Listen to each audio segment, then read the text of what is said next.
Hello and welcome to another episode of Law MCQs. Let's begin. If the donee dies before the acceptance of the gift is dash illegal, void, valid, voidable. यदि उपहार स्वीकार करने से पहले दान प्राप्तकर्ता की मृत्यु हो जाती है तो उपहार डैश होगा अवैध, शून्य, वैध, शून्यकरणीय.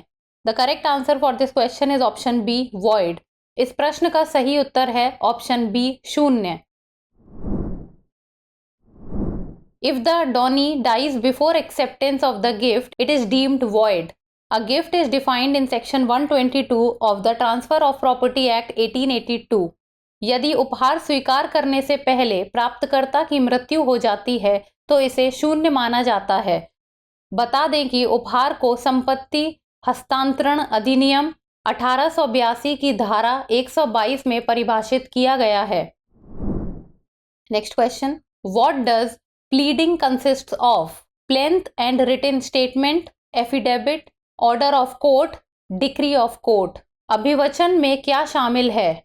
वाद पत्र और लिखित बयान, शपथ पत्र, न्यायालय का आदेश, न्यायालय का निर्णय. The correct answer for this question is option A plaint and written statement. इस प्रश्न का सही उत्तर है ऑप्शन ए वाद पत्र और लिखित बयान. A pleading consists of plenth and a written statement. It is given under Order 6, Rule 1 of the Code of Civil Procedure 1908. अभिवचन में वाद पत्र और लिखित बयान शामिल होता है. यह सिविल प्रक्रिया संहिता 1908 के आदेश 6 नियम 1 के अंतर्गत दिया गया है. Next question. According to Section 7 of the Indian Contract Act, acceptance must be conditional and flexible, absolute and unqualified, conditional and inflexible, absolute and qualified. भारतीय अनुबंध अधिनियम की धारा 7 के अनुसार स्वीकृति क्या होनी चाहिए? सशर्त और लचीली, पूर्ण एवं बिना किसी शर्त के, सशर्त और अन्वय, पूर्ण एवं योग्य. The correct answer for this question is option B absolute and unqualified. इस प्रश्न का सही उत्तर है ऑप्शन बी पूर्ण एवं बिना किसी शर्त के. Recently in the S.D. Manohara versus Konkan Railway Corporation Limited and others, the Supreme Court held unless such acceptance was communicated to the employee, the resignation could not be deemed to be accepted. Acceptance as per Section 7 of the Act must be absolute and unqualified. हाल ही में S.D. मनोहरा बनाम Konkan railway corporation limited एवं अन्य मामले में सर्वोच्च न्यायालय ने कहा कि जब तक कर्मचारी को इस स्वीकृति की सूचना नहीं दी जाती तब तक इस्तीफा स्वीकार नहीं माना जा सकता. अधिनियम की धारा 7 के अनुसार स्वीकृति पूर्ण एवं बिना किसी शर्त के होनी चाहिए. Next question. Which section of the HMA allows the divorce by mutual consent of the parties? Section 12, Section 13B, Section 25, Section 13.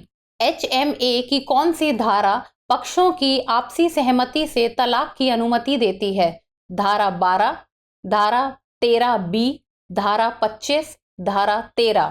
The correct answer for this question is option B section 13B. इस प्रश्न का सही उत्तर है option B धारा 13B.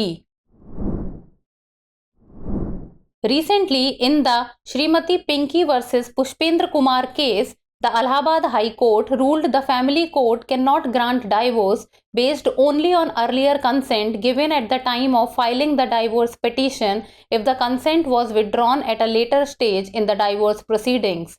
Section 13B of the Hindu Marriage Act 1955 deals with the provisions for divorce by mutual consent. हाल ही में श्रीमती पिंकी बनाम पुष्पेंद्र कुमार मामले में इलाहाबाद उच्च न्यायालय ने फैसला सुनाया कि पारिवारिक न्यायालय तलाक याचिका दायर करते समय दी गई सहमति के आधार पर तलाक नहीं दे सकता है यदि तलाक की कार्यवाही के बाद के चरण में सहमति वापस ले ली गई हो. हिंदू विवाह अधिनियम 1955 की धारा 13B आपसी सहमति से तलाक के प्रावधान से संबंधित है. Next question. The true test of partnership is based on dash sharing of profit only, sharing of profit and loss, mutual agency, intention of the parties. साझेदारी की सच्ची परीक्षा डैश पर आधारित है, केवल लाभ के बंटवारे, लाभ और हानि के बंटवारे, पारस्परिक सहयोग, पक्षों के इरादे। The correct answer for this question is option C, mutual agency. इस प्रश्न का सही उत्तर है ऑप्शन सी, पारस्परिक सहयोग। The true test of partnership is based on mutual agency. It is the capacity of a partner to bind other partners by his acts done in the firm's name and be bound by the acts of other partners. साझेदारी की सच्ची परीक्षा पारस्परिक सहयोग पर आधारित है। यह एक साझेदार की वह क्षमता है जो फर्म के नाम पर किए गए अपने कार्यों से अन्य साझेदारों को बांधती है और अन्य साझेदारों के कार्यों से स्वयं भी बंधी रहती है। Now it's time for the practice question. अब बारी है अभ्यास प्रश्न की। President's resignation shall be given to speaker of the house of people, vice president, chief justice of India और प्राइम मिनिस्टर। राष्ट्रपति का त्यागपत्र निम्नलिखित में से किसे दिया जाता है? लोकसभा के अध्यक्ष, उपराष्ट्रपति, भारत के मुख्य न्यायाधीश या प्रधानमंत्री। Send us the answer in the comment section. आप इस प्रश्न का उत्तर हमें कमेंट सेक्शन में दे सकते हैं। आज के लिए इतना ही, धन्यवाद। डियर व्यूअर्स, अपने एग्जाम की तैयारी को और बेहतर करने के लिए हमारे चैनल को लाइक, शेयर और सब्सक्राइब करना न भूलें।